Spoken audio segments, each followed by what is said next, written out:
Good morning. I think I'm seeing you upside down. That's great.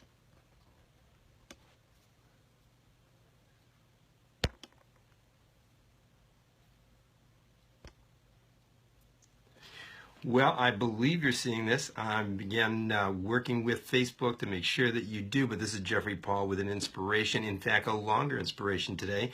Give me some comments back. Give me a thumbs up if you can see me, if everything is good.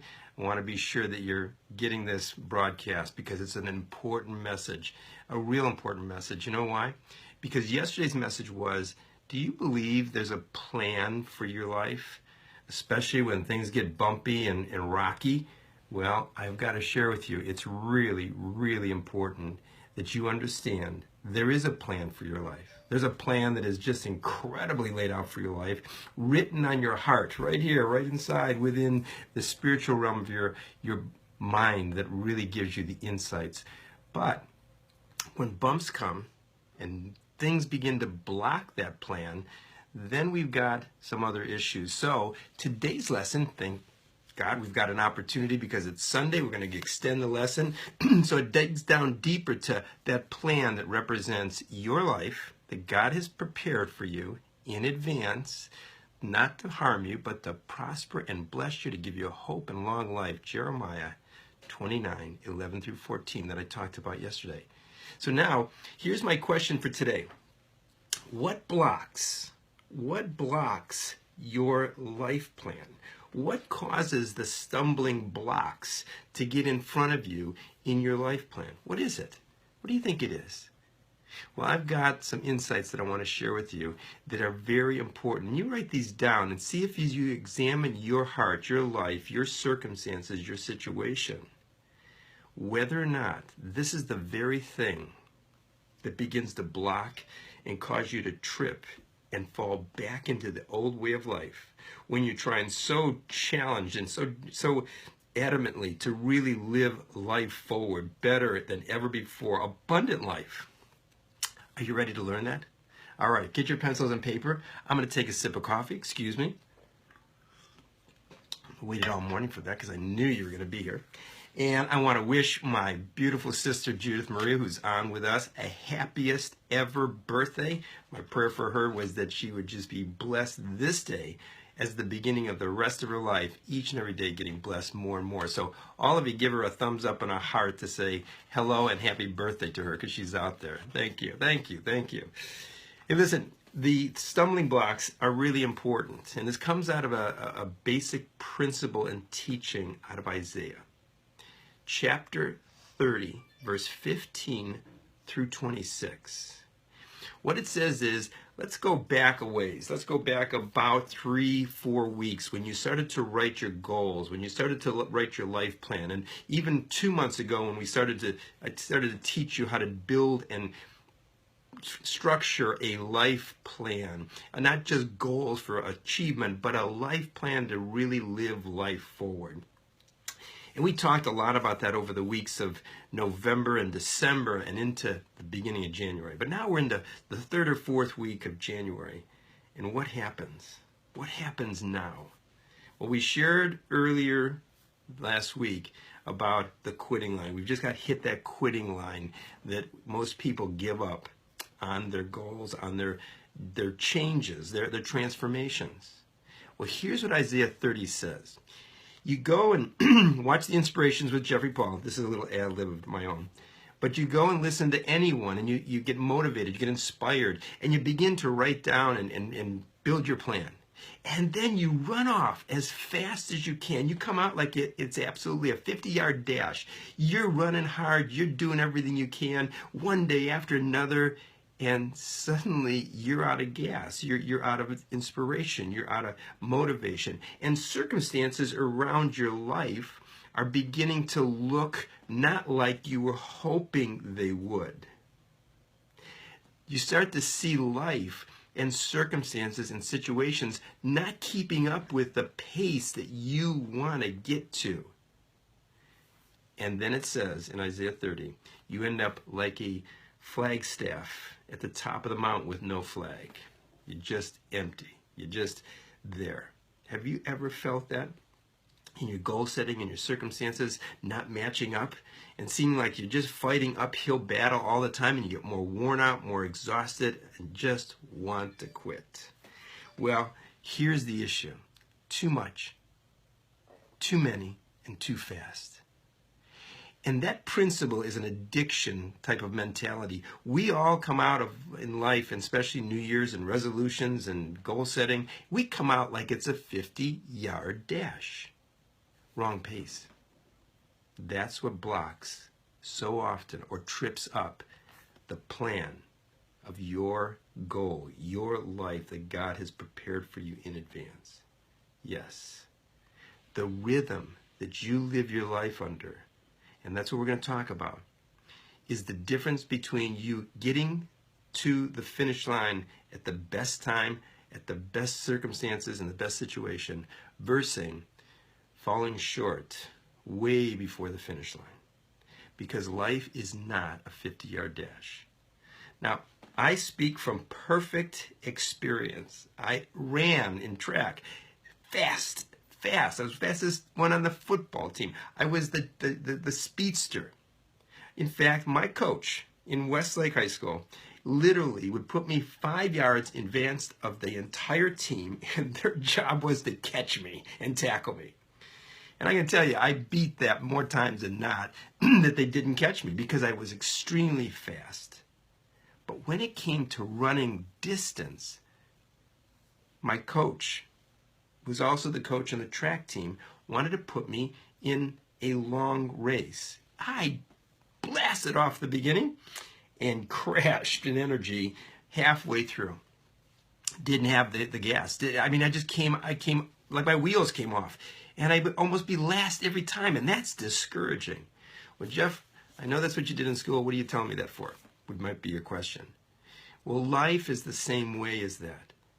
So often we come out so fast and so diligent and trying to do everything to change our life and all the goals and all the efforts, and we run out of gas because the circumstances around us don't have the same rhythm and don't catch up with us. And so suddenly we're ahead of God.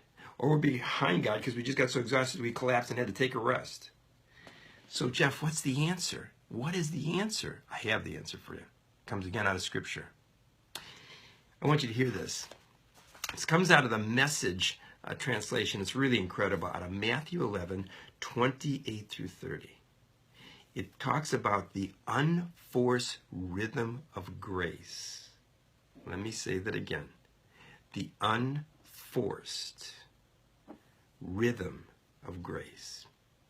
It's the rhythm of a marathon of life.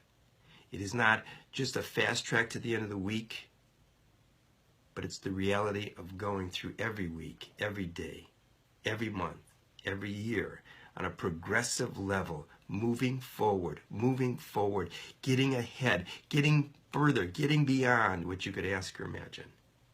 Because you're in line with the rhythm that God is speaking, because He has written that on your heart. He has planned the plan for you. He is going to work all things together for the good, but we need to be in the rhythm and in that hearing of His voice when He says, pace yourself. Don't run so fast. Don't try so many goals. Take one at a time. And see, that's where it comes to the point of enjoying every day. I heard a great challenge, a great advice from Matthew Hyatt just recently in one of his coaching sessions. He said that he journals, and you know how much I feel the importance of journaling.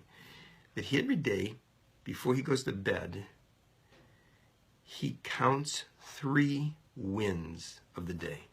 No matter how good or bad the day might have been, he counts 3 in his mind, 3 wins. No matter how small they are, 3 wins. And then in the morning, he writes them down in his journal again to remind him that he had a winning day.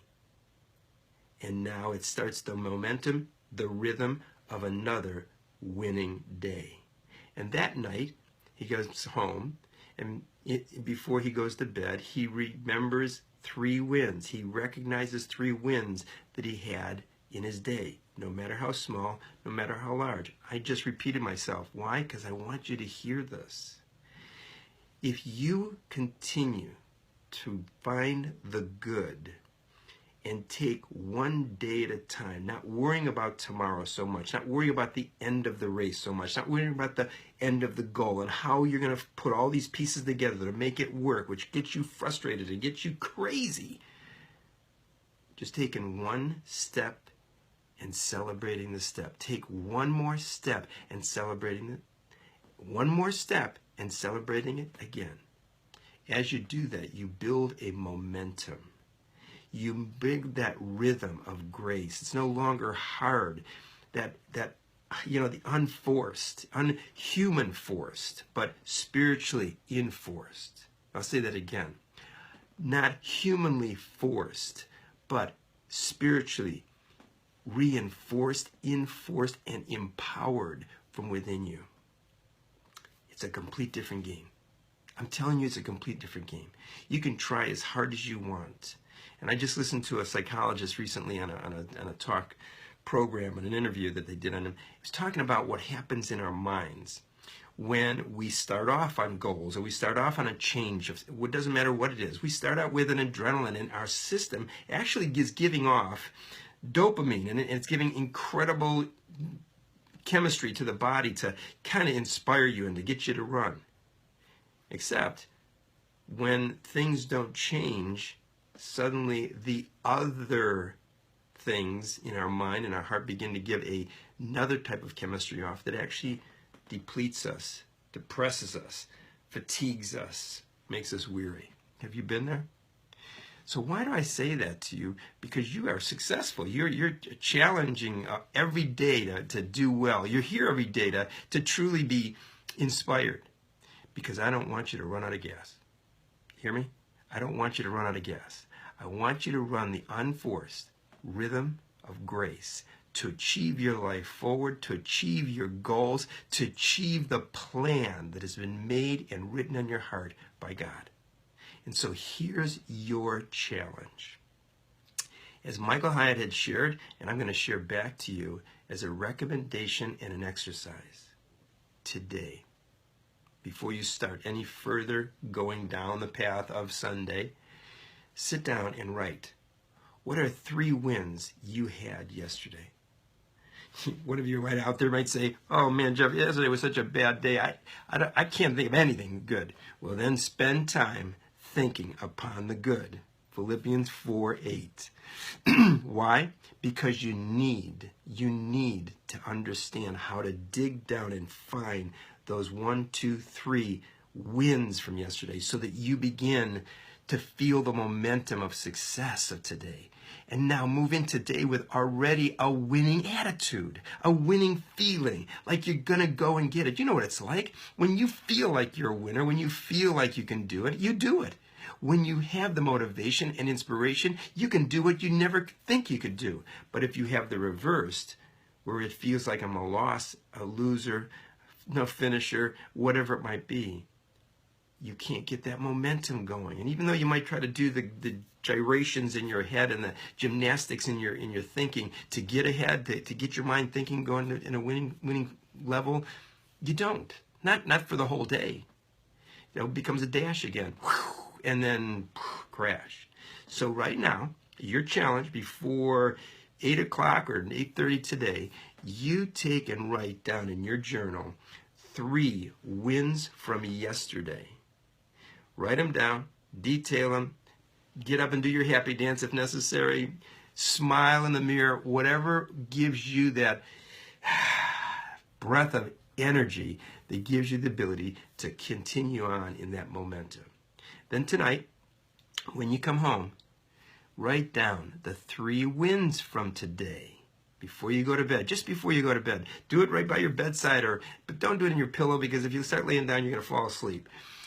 But in turn, write it down the next morning to remind you and to get you started on the rhythm of grace, the unforced unforced rhythm of grace, and you begin your day with success. And what happens from a day that starts with success? It follows through all day with success. And when a bump comes in the road, you've got the momentum to go over that bump. And when a valley comes, you got the momentum to jump over that valley. Are you following me? But if you don't have that motivation, if you don't have that momentum, if you don't have that inspiration, then you crash when you hit the hole. And you crash when you hit the bump in the day. And that doesn't end with a good result. So today, start your day. 3 wins. Are you all ready for 3 wins? From yesterday, 3 wins, no matter how small they might be. I don't care if you got to go to where, you're able to put your clothes on. Go as far into it as you need to just write down 3 wins from yesterday and watch them grow. Watch them grow, because tonight you'll have 3 more, and they are going to be bigger. And tomorrow morning, when you remind yourself, they're going to generate even bigger into the next day, and then the next day, and the next day. And that's the rhythm, the unforced rhythm of grace that will get you and I to the place of living forward every day. Not just to the end of 2017, but every day of our lives, living forward. Because in Jeremiah that I talked to you about earlier, it says that he gives you a hope of the future. Not just a week, not just a month, not just a year. The future of your life, with the momentum of joy and the momentum of victory and success in you. So celebrate those 3 wins, and get ready to re-celebrate tonight 3 more wins. And if you need to write more because you had such a successful day, there's no limit, but the minimum is 3. If you take that challenge, you need to take that challenge and live like God has called you to live, victoriously. In fact, he even says more than a victory, more than a victorious life, a more than a conqueror, that gives you the ability to know that nothing can beat you, nothing can stand in front of you, nothing. You know why? He's for you, and he's written the plan for you because of the desires in your heart that he's placed there. So let's get ready. Let's count our victories. Let's start running this race with the unforced rhythm of grace, and watch the finish lines fly by one after another because of the victories that are going to be in your life as you continue to do the celebration of each victory of your life, enjoying each and every day. I hope this motivates and inspires you, and it gives you the teaching of what holds you back, what blocks you, what trips you up in life. I want you to know that, because once you know, you're going to step over it. You're going to rise above it. So get ready for a victorious day. Write your 3s down, and I look forward to seeing you tomorrow morning with a great and empowering inspiration that God will give me in the morning, and I'll give you right after that. Have a beautiful day.